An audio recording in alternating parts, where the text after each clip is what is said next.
Are you a roofing contractor? If you are, then you understand that leads are the lifeblood of your business. Without leads, you won't get any quotes, and without any quotes, you won't get any customers. This is the entire sales process, and it dries up without that first step, having leads. So there are multiple ways to get leads. You've got word of mouth referrals, your website, SEO, social media, online ads, marketplaces, and signage or traditional advertising. Each method has its pros and its cons, and together they create a more resilient business. So these are all pillars in your marketing strategy, and you want to think about them as propping up your business. So if you only have one pillar that's propping up your entire business, you're at a great risk. But if you diversify a few different marketing channels, then you can have a more resilient business over time, even if one of those pillars starts to fail. Now, the problem with marketing is that it's changing fast. There are new privacy standards, audiences are getting more expensive to reach, and AI is changing the game with tools like ChatGPT and other AI tools that allow you to create content. And they're really disrupting SEO, content creation, and even just marketing strategies in general. So how do you keep up with everything? And if you're feeling like your brain hurts, then you are not alone. Right. So what can you do about it when things are changing all the time? You can still focus on the things that stay the same. So one, identifying your audience, finding a way to get in front of them and giving them a reason to hire you. These are the three things that you need to focus on and repeat for every single new client. So you can really filter all of your marketing channels through these three steps in order to keep things simple. And that's really critical when there's so many things changing all of the time in digital marketing. I'm Warren Thompson, and I am a marketing instructor and speaker. I've been doing this with classes for over 6 years and speaking at different marketing events, talking about how to use digital marketing channels to grow your business.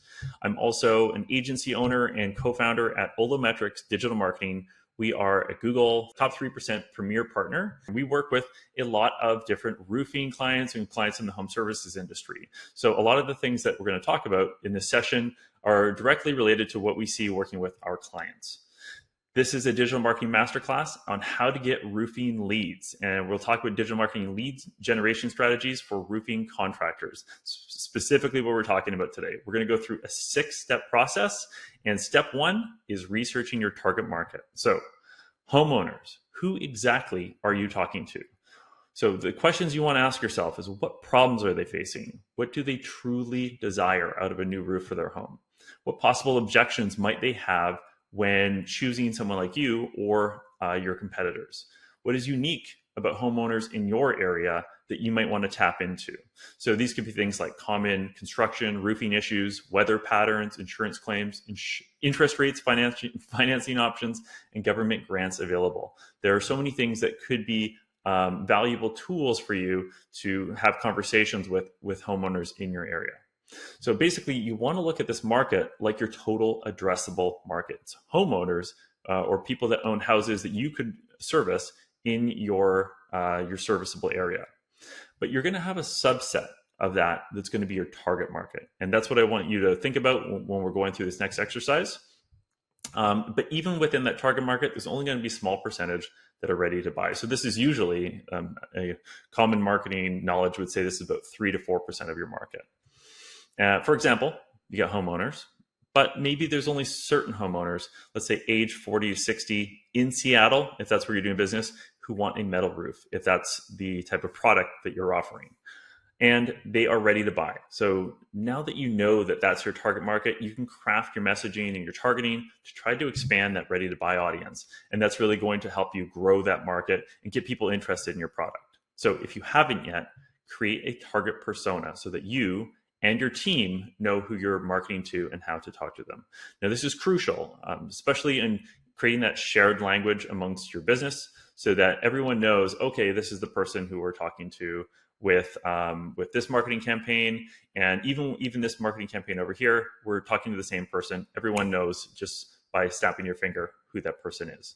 So I do have a brief, target persona brief. This is the exact one that we use in our agency, and it's available for download in the description. So follow the link and fill that out, and you can actually use our example as a template. Step 2, know your local competition. So I want you to identify your top 3 competitors. You probably know them in the back of your head, but really just write them down. Who are they? Go really deep. Reputation, services, customers, channels, pricing, offers. What are they offering? What are they saying? And how is that different than yours? So, who is doing a great job? From that list, ask yourself, who is doing a great job and what are they doing differently than the rest? How can you position or differentiate yourself so that when customers see you, you stand out as the right choice for them? So some of the competitor research methods that I would recommend using is to, one, just review their websites, social accounts, sales materials, if you can get your hands on it.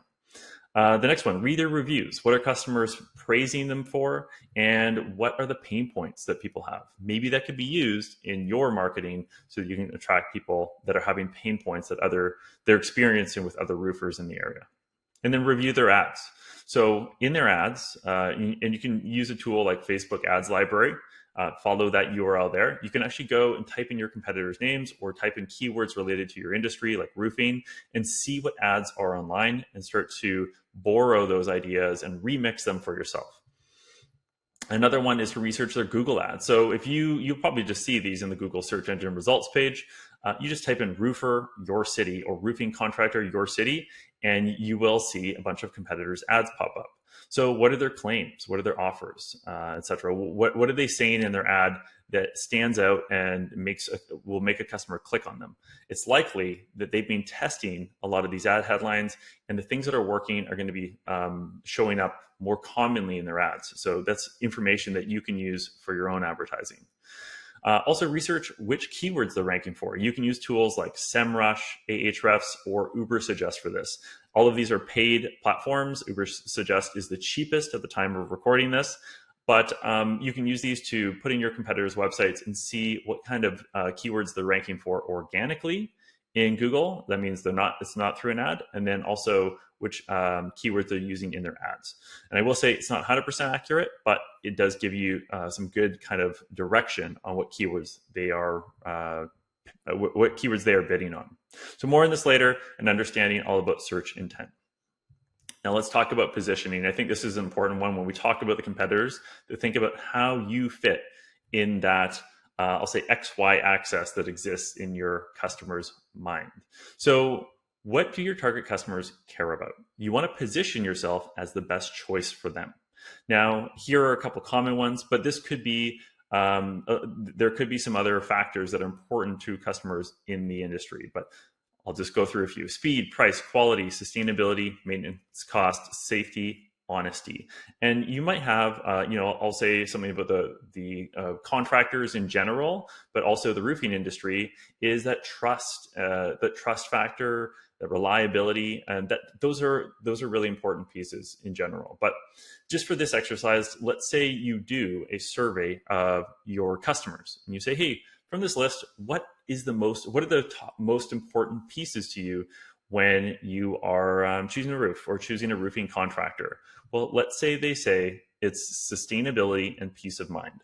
Just for this example, right? So sustainable materials and maybe business processes, and peace of mind in the form of maybe a warranty or just ensuring that things are going to be done on time, on budget, and there's going to be not a lot of hassle on their end. Well, I want you now to map out these 2 factors, sustainability and peace of mind, on an XY grid with low sustainability at the bottom, high at the top, low peace of mind on the left, and high peace of mind on the right. And I want you to go through your list of competitors and map them out of where they sit based on their website messaging. So you might have a competitor down in this bottom left quadrant, some closer ones, maybe some a competitor that's in the top right. But you want to push for the edges. Whatever those things that are important to your customer, if you can push to an edge of this grid, then that is a way for you to stand out and be differentiated from the competition. And it's a great way to ensure that you don't always have to compete on price if there are some factors that are important to your customer. So do this exercise, see where you end up. You might end up a little bit lower, but then see, okay, how can we make changes to our business to push to one of those edges, because this is something that the customers are saying that's important to them. So Positioning is not what you do to a product. Positioning is what you do to the mind of the prospect.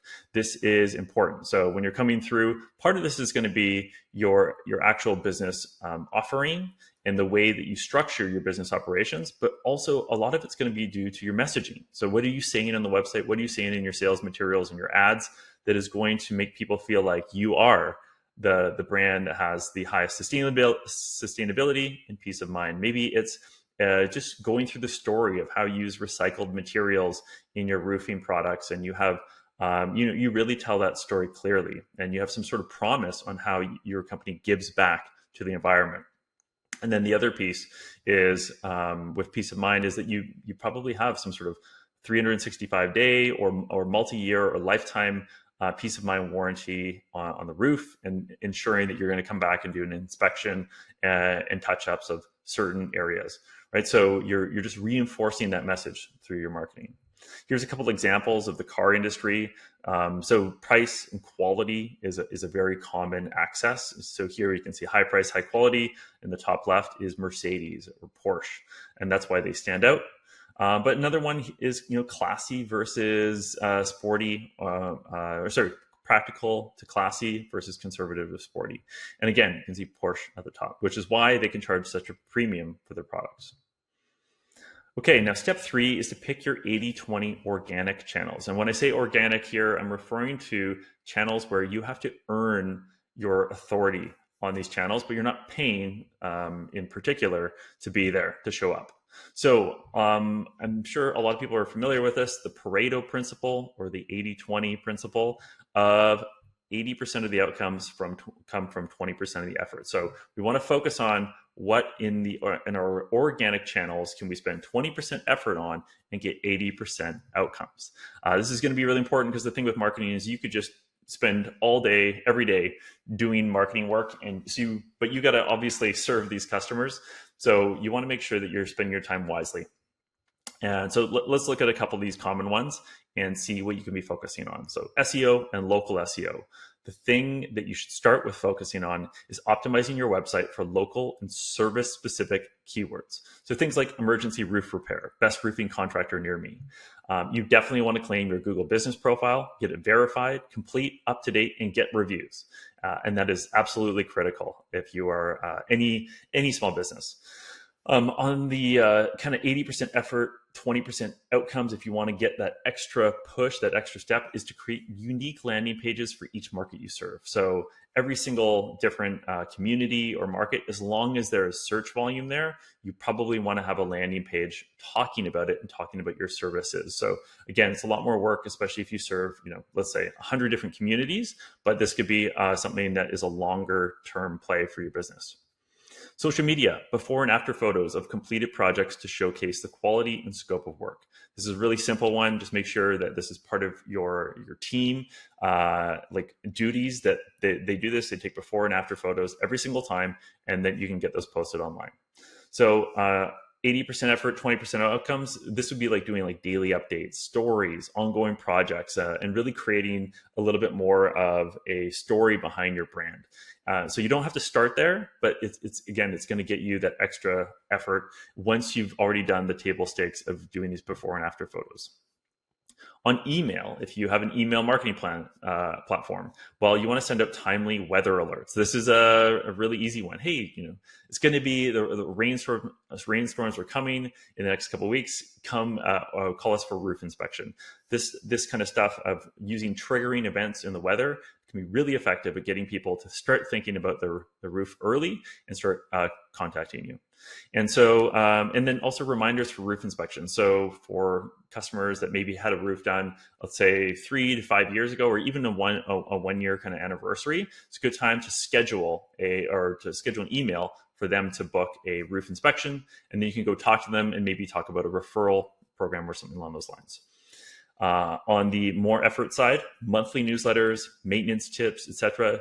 So it's really putting a lot more effort into the content. And you can always use tools like ChatGPT or some AI tools to help you with publishing these faster, but it does take more effort and more work. Okay, on content side, this is actually creating content assets, creating a roof care guide or downloadable PDF or video series that, so when someone comes to your website, if they are not maybe ready to get a quote immediately and they want to just kind of feel you guys out of it, then they can download this PDF or video series and learn more about the business and then also get some information for themselves. It's a really valuable and easy resource for them to have. The more effort approach would be to do webinars, regular blogging. And a lot of people say, hey, we need a blog. They want to start there. But the important thing with blogs is you have to stay consistent. And if you can't stay consistent by just, or you can't just create a single PDF document or video series, then it's going to be much harder to keep a regular blog schedule. On word of mouth or referral marketing, you can offer a referral discount program, which maybe gives them a discount on future services.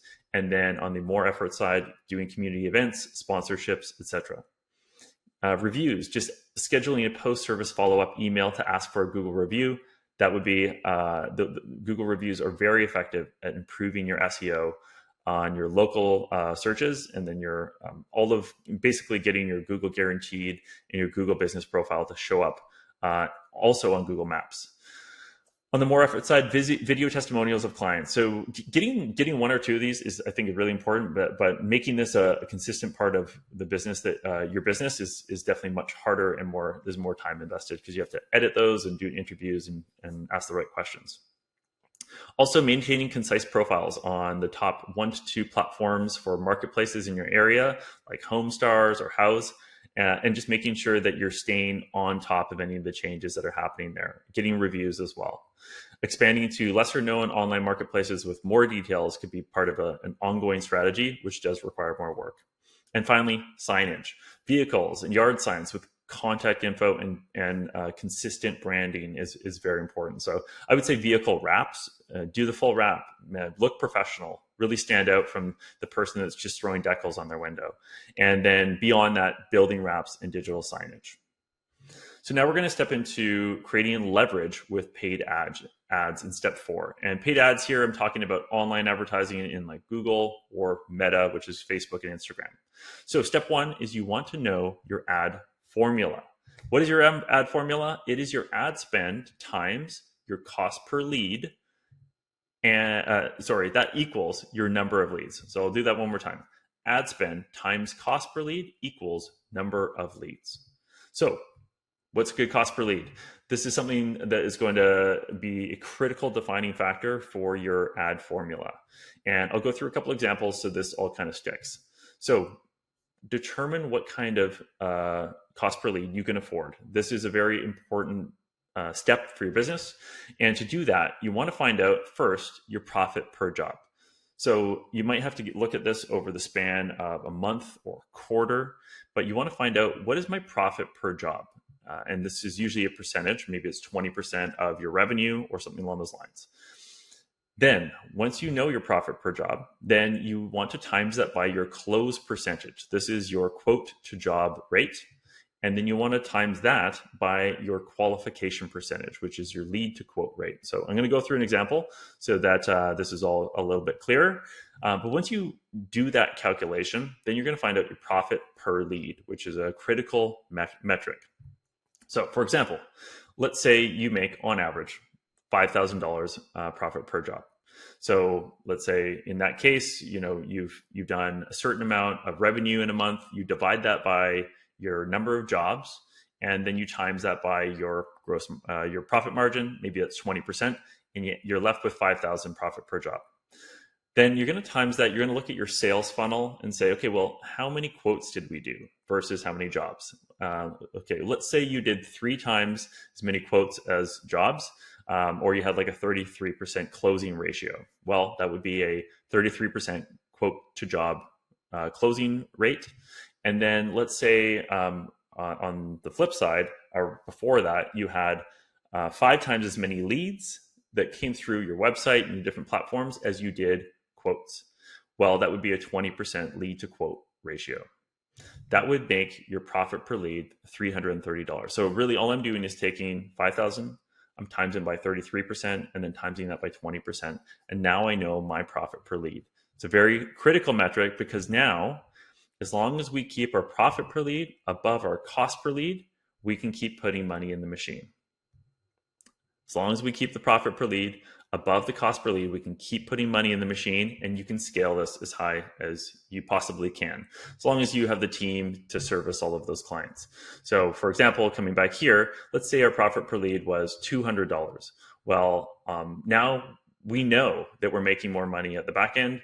The real mechanism there that's just going to be in play is your cash flow and when you get that money back. So maybe if it's the typical sales cycle is about 3 months, well, you need to have enough cash flow to manage all of your expenses for 3 months, and then the wheel can keep turning. So if you can shorten that to 1 month, then great. You only need enough cash flow for 1 month. But this is the way that you think and scale consistently for your business. So in order to get basically make this ad formula work, we need to attract the right people to our brand. So we need to attract our target persona who is qualified and ready to buy. This is very important. These two things: qualified, ready to buy. How do we find people who are qualified and ready to buy?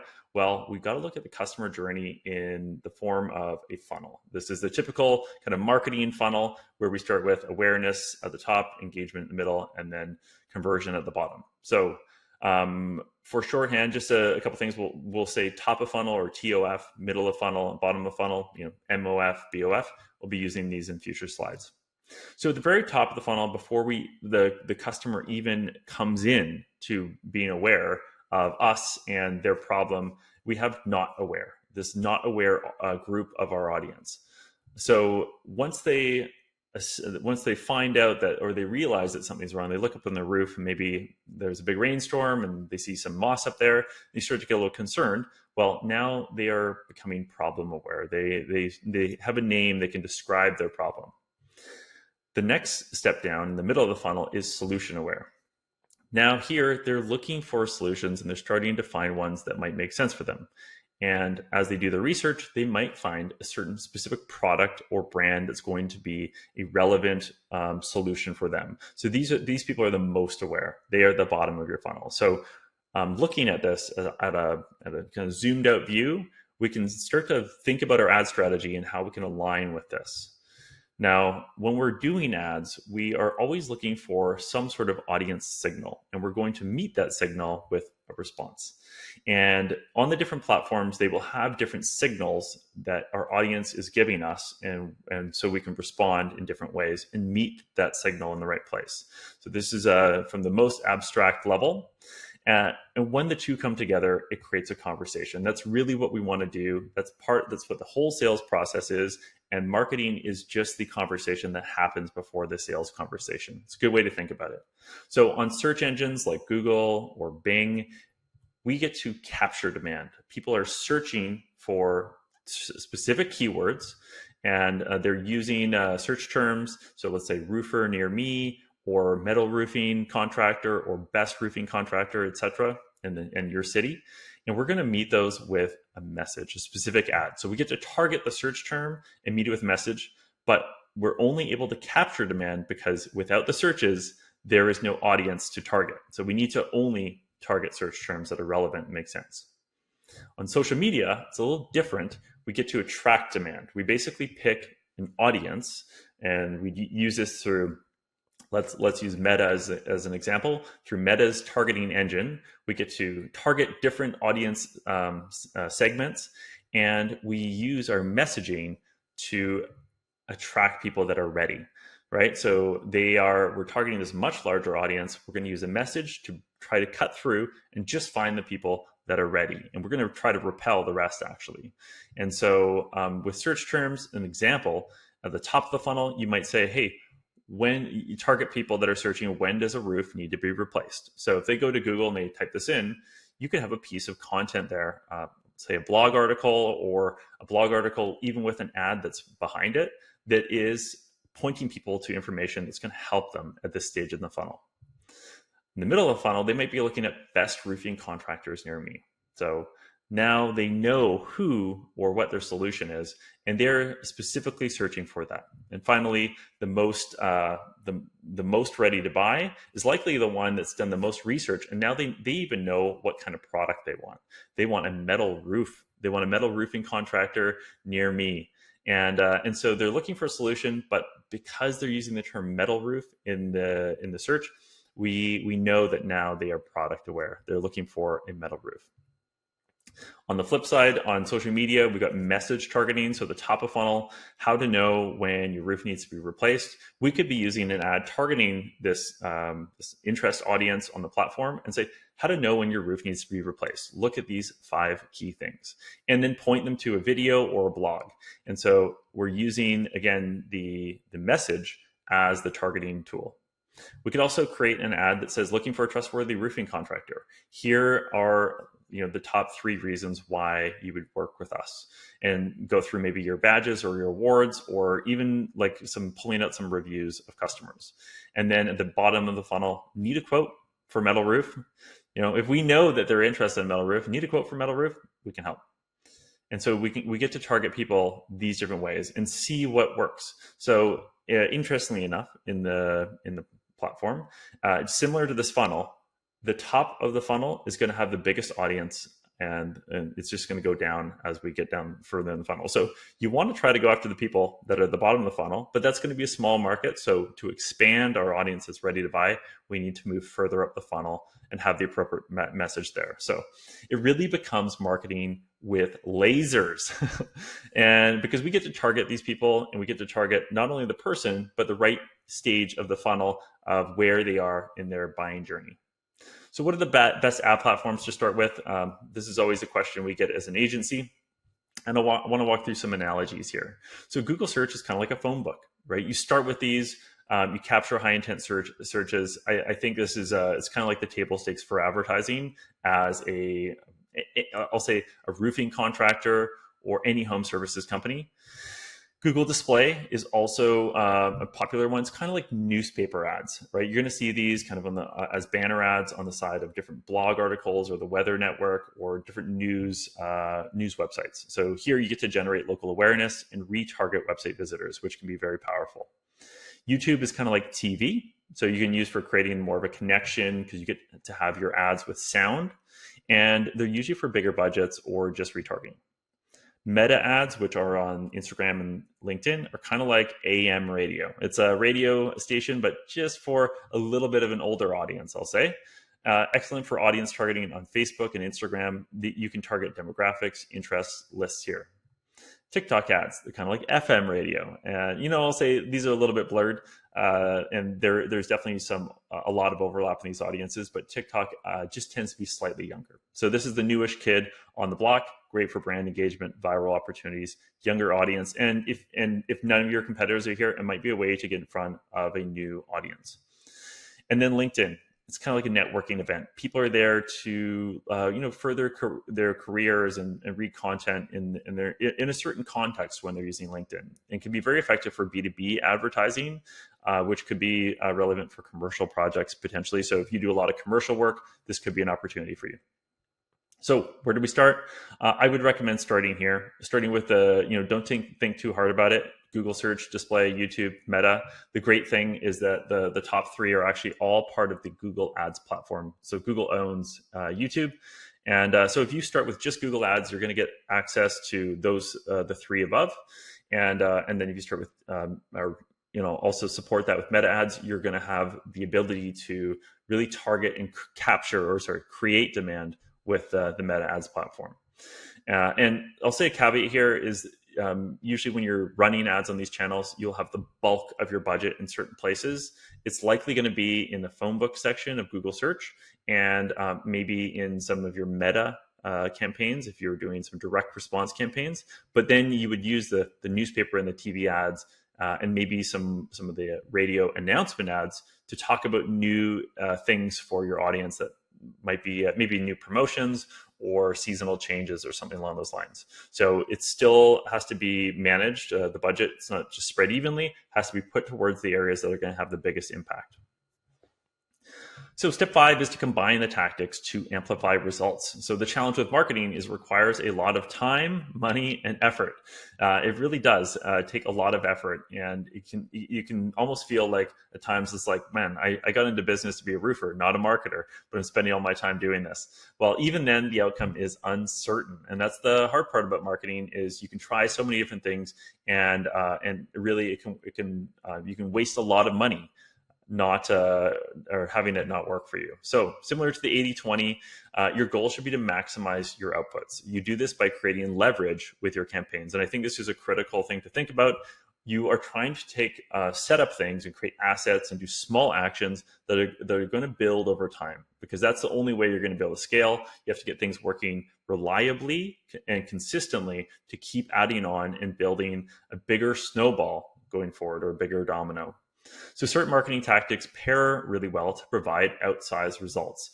And I'm going to go through some of these tactic combinations.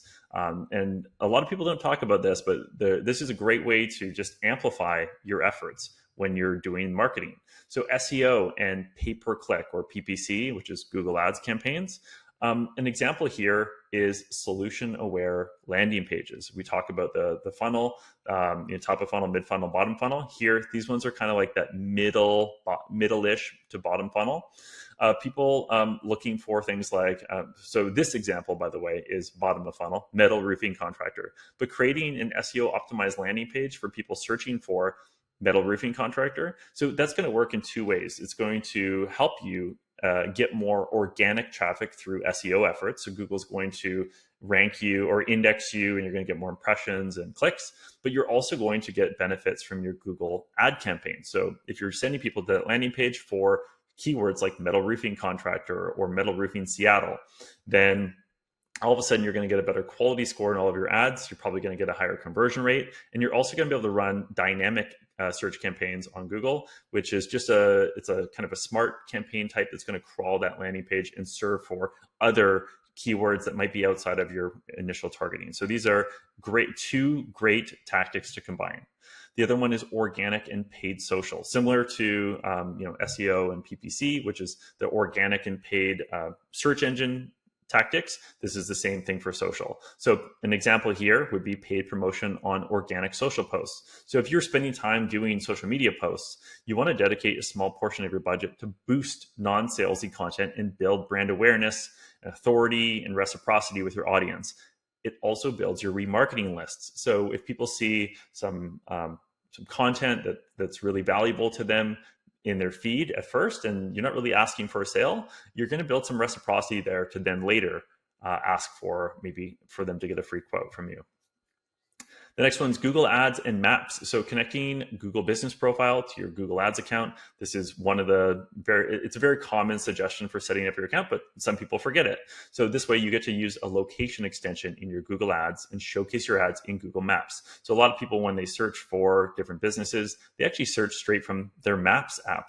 And the same thing can apply to Apple if you're looking at getting an Apple Business Connect profile. But here in Google, you get to use this location extension, and it's going to show up alongside your ads. And you can also show your reviews. So it can be very valuable to have your reviews working with the Google Business Profile, working with the Google Ads. All of these things work together.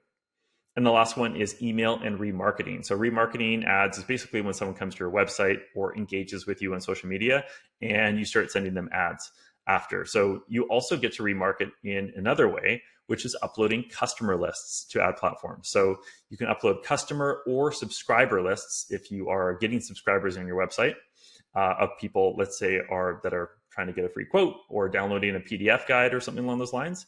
And then you can nurture those people by uploading those lists to your ad platforms and serving them more ads. And so you can also email them, but putting those two tactics together, they're going to start seeing you everywhere. You're really going to be able to build some of that trust and authority in the space. So when they're looking at all the competitors, they just kind of think about you first. And the final step is step 6. And this one is key, gets missed by a lot of people. And so I really want to go through the details of this. I think it's going to be very valuable.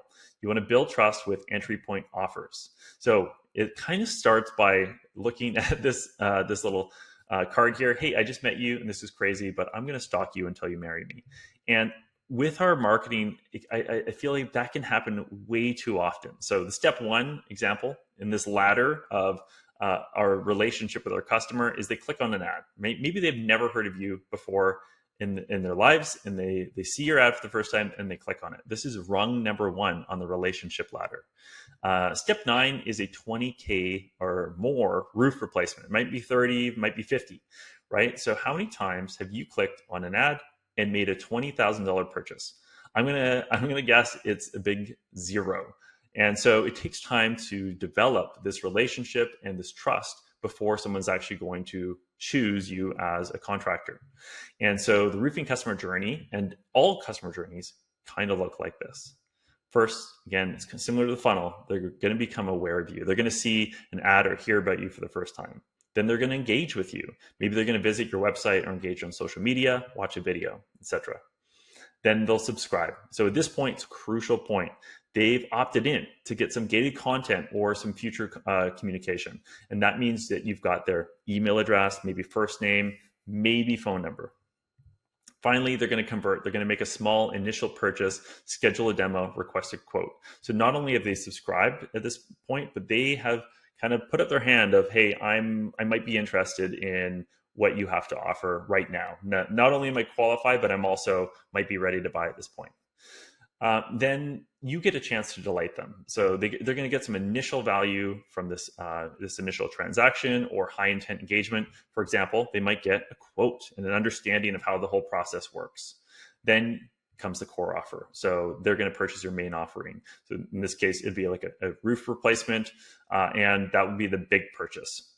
Finally, you get a chance to cross or upsell with maybe different offerings or tune-ups, and a chance to use them to promote your services to the next person. So this successful customer tells their friends about it, maybe gives a testimonial or a review, or even some sort of case study or referral so that you can get more business from their friends. So when you step in from an ad and you say, buy now, right after they see your ad for the very first time, it's kind of like a game of snakes and ladders where you are the snake and they're going to feel like they've been cheated. So you want to actually build this relationship step by step. And the way we do that, it kind of looks like a staircase. And we want to get them and elevate them to the top of this by making them happy on every step along the way. So they're going to have these tiny kind of check marks in their head. Yep, they did that well. Yes, they did that well. This feels right. Okay, great. And this is how you're going to build trust and bridge that gap so that you can build trust before your competitors do. That's the key here. Your competitors are all going to be out there trying to do the same thing. And if you can really excel at this, then you're going to beat them. So the first strategy is to provide value up front. So in this engage and subscribe stage, here's where you can really get in front of them early and provide that first impression. So I'm going to talk about this principle of reciprocity, which I already alluded to. Simply put, people are obliged to give back to others in the form of a behavior, gift, or service that they have received first. So if you do something small, nice, that they get value from early in the customer journey, then they're going to be more likely to want to reciprocate. So some ideas here. Your social media content, sharing content that satisfies one of these big four qualities: entertaining, educational, useful, or inspiring. Blog, same here, but think top of funnel terms. So think of those questions. When does a roof need to be replaced? This is the gold mine for your blog. And if you need to find other ideas, there is this service called Answer the Public. You can find popular searched questions relating to your business, as well as the tools that I mentioned earlier: SEMrush, Ahrefs, Ubersuggest. But this is a great one for coming up with blog ideas, because just the way that it formats everything is really nice to see. So the next step for subscribed. So in order to get a subscription, we need to get information from our client. This is called first party data, but it's basically name, address, name, email, phone number. And it could just be name and email, but you want to get this information so that you can then create a way to reach out to them. And in order to get people that usually don't want to share their information in their email, so you want to offer them some value in exchange so that they feel happy to give you that information. So one could be a quiz. You can do an online quiz. What type of roof is right for you? Or have this hosted on your website. You could have a PDF, new roof financing guide, or new roof guide, or even something on how to tell when you need a new roof. These are all downloadable PDFs that you can put on your website or even share through your social media channels and get people to subscribe and then get on your email list. The next one could even be a video series. So if you have someone at your company, even yourself, and you're comfortable being in front of the camera, I think it's a great way, because then they're not just going to invest in you by sharing their information. They're also now going to invest their time watching a video while you build rapport with them. So this can be a complete game changer, especially if none of your competitors are doing it. So new homeowners roof maintenance video series. Maybe it's a 3 to 5 part video series that gets emailed to them over 5 days. It's an amazing way, even 2-minute videos that are going to show them how to maintain the roof. Strategy number 2 is to stand out and delight. So now we've made them aware, we've engaged with them, got them to subscribe. How do we get them to that next step? How do we get them to convert? And how do we delight them with that initial conversion so that we can really get them to buy that core offer? Well, here you want to use a foot in the door offer.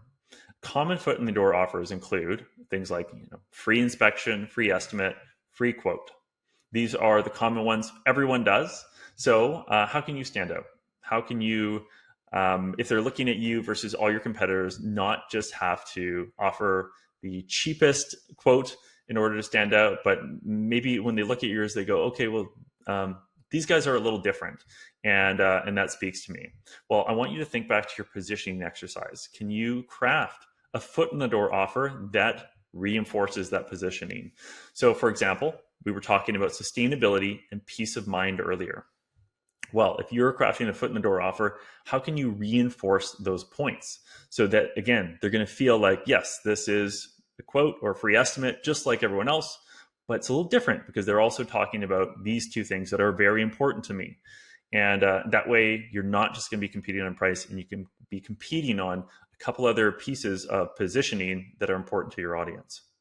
So ideas to test here, one would be a better or positioning aligned free estimate.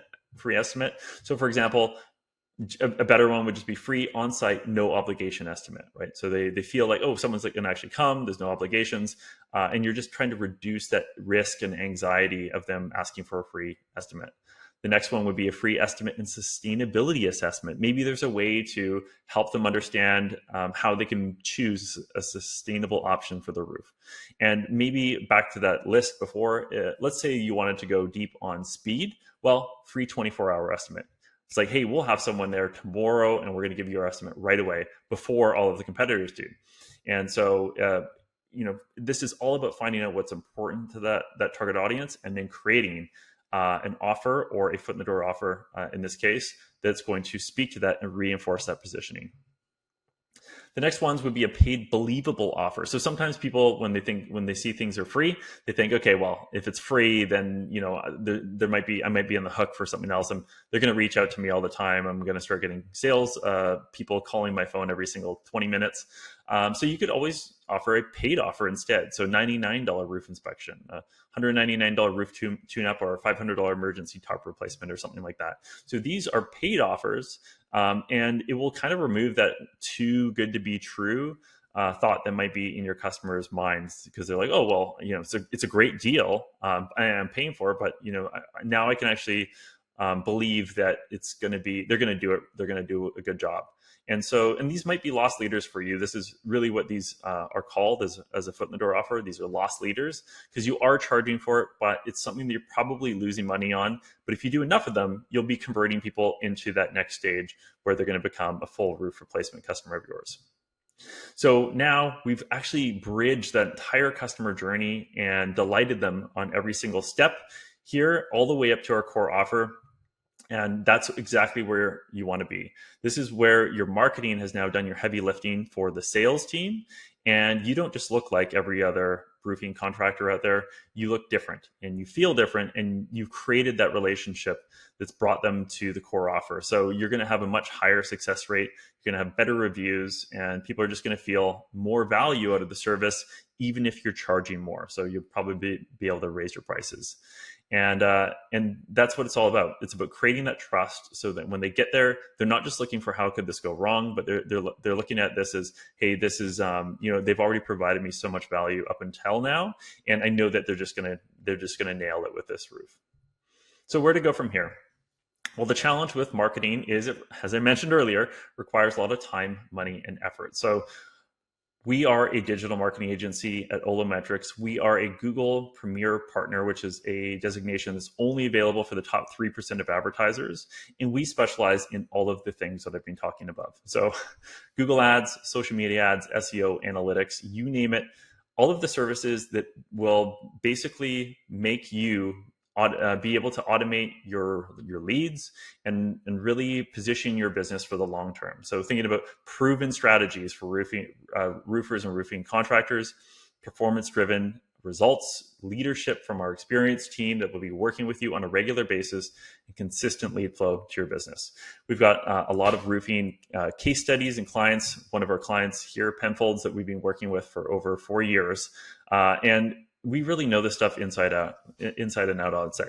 So if you check us out online, we've got a lot of 5-star reviews from different marketing managers, marketing leaders, business owners that we've worked with. And we follow this very consistent process. That's why we can do this very systematically from one client to the next. So we start out with a plan. It's our digital opportunity analysis. Here, you get to define the opportunity to beat your competition. That is the goal in this first week of working together. The next stage is we build your platform for growth. This is the foundation for your digital marketing performance. Beyond that, we'll run a 90-day accelerator to systemize your marketing and automate your lead generation, and then scale this up to meet your business goals. And we do this exact same thing every single time, and that's the system that works. And we'd love to be able to implement this in your business. If you'd like to learn more, please reach out to me. Again, my name is Warren Thompson, and just go to our website at ollometrics.com and book a 30-minute, no strings attached video call with myself or another team member. And we'll walk you through how we can really identify the opportunities for your business and really scale up your digital marketing efforts. Thank you.